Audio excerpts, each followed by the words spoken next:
मथुरा पर योगी ने दे दिया ऐसा बयान कि सहन नहीं कर पाएंगे विरोधी। श्री कृष्ण जन्मभूमि पर योगी की इस बात से सन्न रह जाएंगे विपक्षी। अयोध्या में राम मंदिर का निर्माण हो गया। काशी में काशी विश्वनाथ धाम में भगवान भोले शंकर विराजे हुए हैं और अब बारी मथुरा की है, ऐसा संकेत योगी ने दे दिया। काशी और अयोध्या की तो पूरी बारी हो चुकी, अब तो हम लोग चल रहे हैं इधर की तरफ, ब्रज भूमि की तरफ चल रहे हैं। मथुरा की भूमि के लिए सीएम योगी ने बहुत बड़ा दावा कर दिया। ठाकुर जी की भूमि बताकर मथुरा वासियों के दिल को खुश कर दिया। देश का महापर्व अपने पूरे रुआब पर है। फेस्टिवल ऑफ डेमोक्रेसी पूरे देश में धूमधाम से मनाया जा रहा है। इसी बीच में अलग अलग पार्टियां अपने अपने तरीके से इस चुनाव में जीत के लिए जोर आजमाइश करती दिख रही हैं। कोई जनता के बीच पहुंचकर विरोधियों पर कटाक्ष कर नंबर बना रहा है, तो कोई उपलब्धियां गिना रहा है, तो कोई जनता को भरोसा दिला रहा है कि अगर इस बार मौका दिया गया तो आपका भगवान श्री कृष्ण को उनकी सही स्थान दिलाने का सपना जरूर पूरा होगा। यूपी के मुख्यमंत्री योगी आदित्यनाथ पूरी निष्ठा से इस चुनाव में अपनी जान लगाए हुए हैं। वो जनता के बीच भरोसा कायम करने में लगे हैं कि अगर तीसरी बार मौका मिला तो कई ऐसे काम होंगे जिनकी शायद आपने कल्पना भी न की हो, जिसमें मथुरा का विवाद भी शामिल है। अब अगर आपको पता नहीं है कि मथुरा का विवाद क्या है तो चलिए हम आपको बता देते हैं। मथुरा में यहाँ श्री कृष्ण जन्मभूमि और शाही ईदगाह से जुड़ा विवाद है। ये विवाद 13.37 एकड़ जमीन के मालिकाना हक को लेकर है।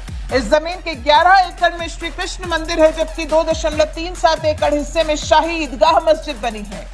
हिंदू पक्ष का दावा है कि ये शाही ईदगाह के पास जो भूमि है वो भी श्री कृष्ण जन्मभूमि ही है। इस मामले में गुरुवार को हुई सुनवाई में हिंदू पक्ष की तरफ से सुप्रीम कोर्ट के सीनियर एडवोकेट हरिशंकर जैन और अन्य अधिवक्ताओं ने दलीलें पेश की। अयोध्या विवाद की तर्ज पर मथुरा मामले में इलाहाबाद हाईकोर्ट सीधे तौर पर सुनवाई कर रहा है। हिंदू पक्ष की तरफ से दाखिल की गई 18 याचिकाओं पर एक साथ सुनवाई हो रही है। हालांकि मुस्लिम पक्ष इन याचिकाओं की पोषणीयता पर सवाल उठाते हुए लगातार इन्हें खारिज करने की अपील कर रहा है।